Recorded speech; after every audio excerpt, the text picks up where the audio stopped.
بسم اللہ الرحمن الرحیم۔ معزز خواتین حضرات، السلام علیکم ورحمۃ اللہ وبرکاتہ۔ اس حقیقت سے انکار نہیں ہے کہ اللہ تعالیٰ نے کافروں کو دنیا میں کافی حد تک کھلی چھٹی دے رکھی ہے، لیکن اس کا مطلب یہ نہیں ہے کہ کفار کے لیے دنیا میں امتحان کوئی نہیں، یقیناً ہے۔ اور یہی ہمارے آج کے قرآن مجید کے سبق کا موضوع ہے کہ دنیا میں کفار کے لیے ایک امتحان، لیکن کون سا، یہ ہم آیت مبارکہ پڑھ کر پتہ چلانے کی کوشش کرتے ہیں۔ آئیے سب سے پہلے آیت مبارکہ کی تلاوت کرتے ہیں۔ اللہ رب العزت ارشاد فرماتے ہیں، نسارع لهم في الخيرات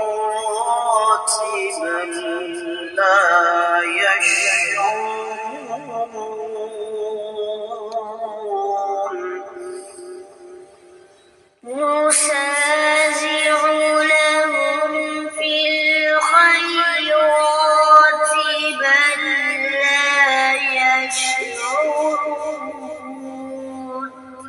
بل لا يشعرون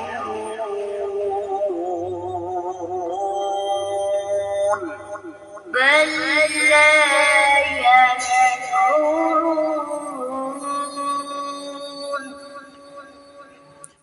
معزز خواتین حضرات، رب کائنات کی پاکیزہ کتاب قرآن مجید 18واں پارہ سورۃ المؤمنون 56ویں آیت مبارکہ ہے۔ اس کا تعلق پچھلی آیت مبارکہ کے ساتھ ہے، جس میں اللہ رب العزت ارشاد فرماتے ہیں کہ اَيَحْسَبُونَ أَنَّمَا نُمِدُّهُم بِهِ مِن مَالٍ وَبَنِينَ، کیا یہ یوں سمجھ بیٹھے ہیں کہ ہم جو بھی ان کو مال اولاد اضافے کے ساتھ دے رہے ہیں، نسارع لہم، ہم جلدی کر رہے ہیں ان کے لیے، فی الخیرات، بلائیوں میں، بلکہ لا یشعرون، یہ سمجھتے نہیں۔ ہم ان کو دنیاوی نعمتوں کے معاملے میں جلد بازی کر رہے ہیں ان کے لیے، بلکہ ان کو اس بات کا شعور نہیں ہے۔ امام ابن کثیر رحمۃ اللہ علیہ نے اس آیت مبارکہ کی تفسیر بیان کرتے ہوئے ارشاد فرمایا ہے کہ امام قتادہ بن دعامہ ایک بڑی پیاری بات کرتے ہیں، اور میرا جی چاہتا ہے کہ میں وہ آپ کے سامنے عربی میں نقل کروں۔ کہتے ہیں، مکر واللہ بالقوم فی اموالہم و اولادہم یا ابن آدم فلا تعتبر الناس باموالہم و اولادہم ولکن اعتبرہم بالایمان والعمل الصالح۔ یہ اللہ تعالیٰ کی طرف سے ایک تدبیر ہے، امتحان ہے مال اور اولاد کے حوالے سے۔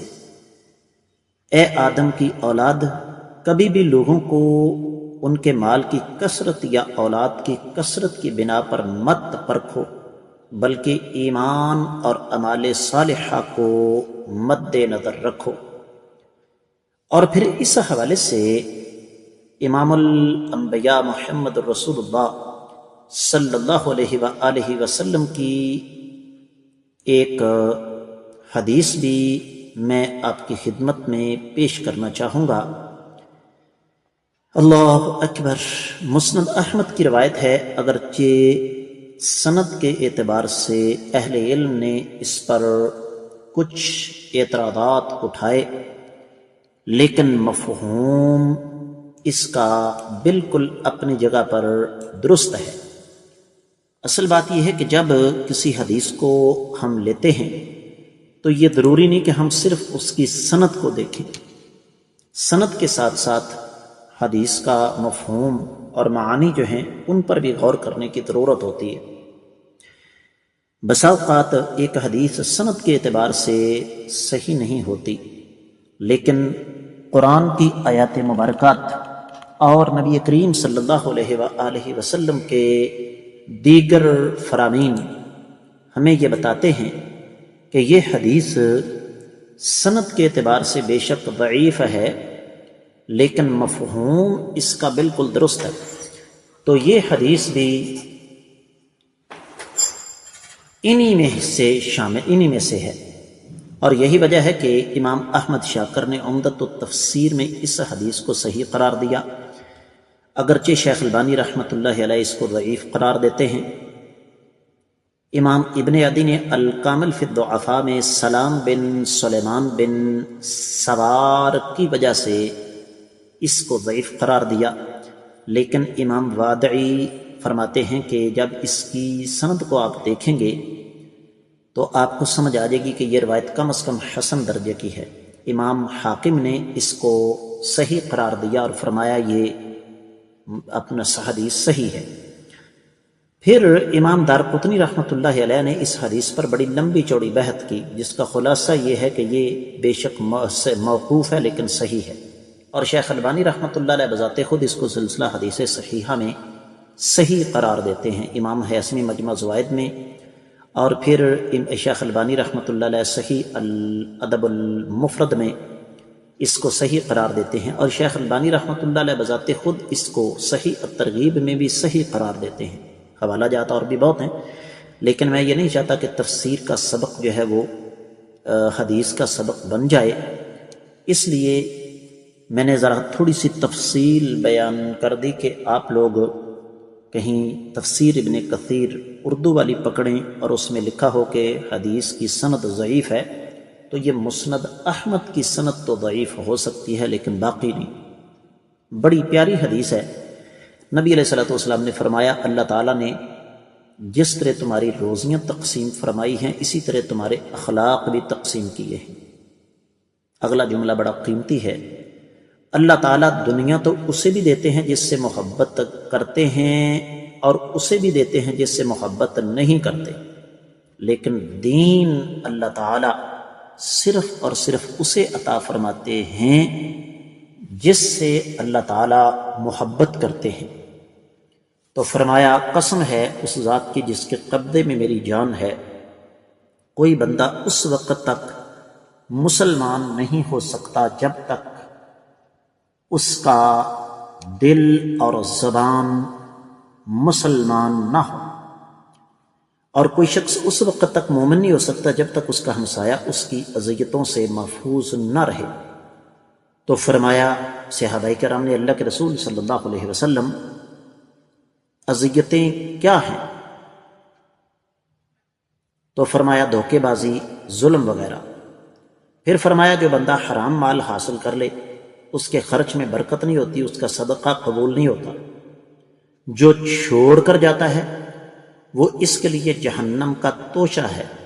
اللہ تعالیٰ برائی کو برائی سے نہیں مٹاتے، ہاں برائی کو بلائی سے دور کر دیتے ہیں، خبیث کبھی خبیث کو نہیں مٹا سکتا۔ معزز خواتین حضرات، آپ کو اس بات کا بخوبی علم ہے کہ انسانی تاریخ کی سب سے بہترین تفسیر وہ ہے جو قرآن بذات خود قرآن کے ساتھ کرے، اور پھر اس کے بعد حدیث کی باری آ جاتی ہے۔ تو بالکل اسی طریقے سے میں نے آپ کے سامنے تفسیر ابن کثیر سے کائنات کے امام صلی اللہ علیہ وآلہ وسلم کی حدیث سے مبارکہ کی روشنی میں اس آیت مبارکہ کی تفسیر کر دی۔ دیگر کتب تفسیر کا اگر جائزہ لیا جائے تو اہل علم نے اس حوالے سے پھر ہمارے سامنے سورہ سبا کی 34، 35، 36 اور 37ویں آیات مبارکات رکھی ہیں۔ وَمَا أَرْسَلْنَا فِي قَرْيَةٍ مِّن نَّذِيرٍ إِلَّا قَالَ مُتْرَفُوهَا إِنَّا بِمَا أُرْسِلْتُم بِهِ كَافِرُونَ۔ جب بھی ہم نے کسی بستی میں کوئی ڈرانے والا بھیجا تو وہاں کے سرداروں نے کہا کہ ہم تمہارے بھیجے ہوئے اس پیغام کا انکار کرتے ہیں۔ وَقَالُوا نَحْنُ أَكْثَرُ أَمْوَالًا وَأَوْلَادًا وَمَا نَحْنُ بِمُعَذَّبِينَ، اور انہوں نے کہا کہ ہمارے پاس مال اور اولاد کی کثرت ہے، ہمیں کوئی سزا نہیں مل سکتی۔ قُلْ إِنَّ رَبِّي يَبْسُطُ الرِّزْقَ لِمَن يَشَاءُ وَيَقْدِرُ وَلَكِنَّ أَكْثَرَ النَّاسِ لَا يَعْلَمُونَ۔ اس کا جواب اللہ نے فرمایا کہ آپ ان کو بتا دیں کہ میرا رب جسے چاہتا ہے رزق وسیع عطا فرماتا ہے، جسے چاہتا ہے تنگ کر دیتا ہے، لیکن اکثر لوگ جانتے نہیں۔ وما اموالکم ولا اولادکم بالتي تقربكم عندنا زلفى الا من آمن وعمل صالحا فاولئك لهم جزاء الضعف بما عملوا وهم في غرفات آمنون۔ اور تمہارے مال اور تمہاری اولادیں جن کے ساتھ تم ہمارا قرب حاصل کرنے کی کوشش کرتے ہو، یہ اعزاز تو انہی کو مل سکتا ہے جو ایمان لائے اور نیک اعمال سر انجام دیتے رہے۔ ایسے لوگوں کے لیے دوہرا اجر ہے ان کے اعمال کی وجہ سے، اور وہ بالا خانوں میں امن، چین اور سکون کے ساتھ رہیں گے۔ معزز خواتین و حضرات، بات کو اختتام کی طرف لے جاتے ہیں۔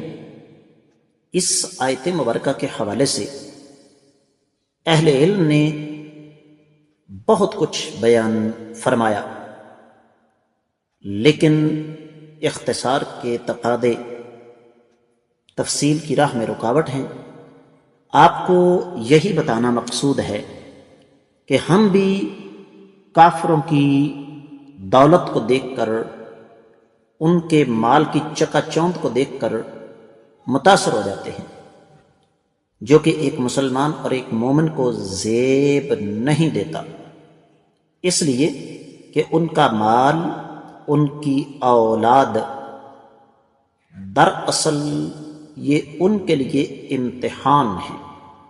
تفسیر المراغی، تفسیر روح البیان میں یہ امور بڑی تفصیل کے ساتھ ذکر کیے گئے ہیں کہ اللہ رب العزت بعض لوگوں کو مال دے کر آزماتے ہیں، اور یہ مثالیں ہمارے ارد گرد بکھری ہوئی ہیں، اور بعض لوگوں سے اللہ تعالیٰ مال اور اولاد چھین کر آزماتے ہیں۔ ایک بہت بڑی تعداد ہے مسلمانوں کی جو مایوسی کی طرف چلی جاتی ہے، نا امید ہو جاتے ہیں کہ اللہ تعالیٰ نے ان ظالموں کو، ان کافروں کو اتنا کچھ دیا اور ہمیں محروم رکھا۔ ہم یہ بات سمجھنے کے لیے تیار کیوں نہیں ہیں کہ رب کائنات نے انہیں جو کچھ عطا فرمایا وہ ان کے لیے ابتلاء اور امتحان ہے، جبکہ اللہ رب العزت نے اگر ہمیں محروم رکھا ہے تو یہ ایک تو اللہ کا فضل و کرم ہے کہ ہمیں حساب و کتاب کم دینا پڑے گا، اور دوسری بات یہ ہے کہ یہ ہمارا بھی امتحان ہے کہ ہم آخرت کی نعمتوں کو فراموش کر کے ان دنیا کی عارضی نعمتوں کے پیچھے بھاگتے ہیں، یا صبر کرتے ہیں، شکر کرتے ہیں، اللہ رب العزت کو یاد رکھتے ہیں، اللہ تعالیٰ کے احکامات کے مطابق عمل کرتے ہیں۔ تو اس آیت مبارکہ سے جو سب سے اہم اور بنیادی سبق ہمیں ملتا ہے وہ یہی کہ اللہ ملک العلام رب الجلال والاکرام نے اگر کافروں کو مال دیا ہے تو یہ ان کا امتحان ہے، ان کی بہت زیادہ اولاد ہے تو یہ ان کا امتحان ہے۔ ہمیں اپنے اللہ کے ساتھ اپنا تعلق مضبوط کرنا چاہیے۔ اس کے ساتھ ہی آیت مبارکہ کی مختصر تفسیر مکمل ہوتی ہے۔ اجازت چاہوں گا۔ السلام علیکم ورحمۃ اللہ وبرکاتہ۔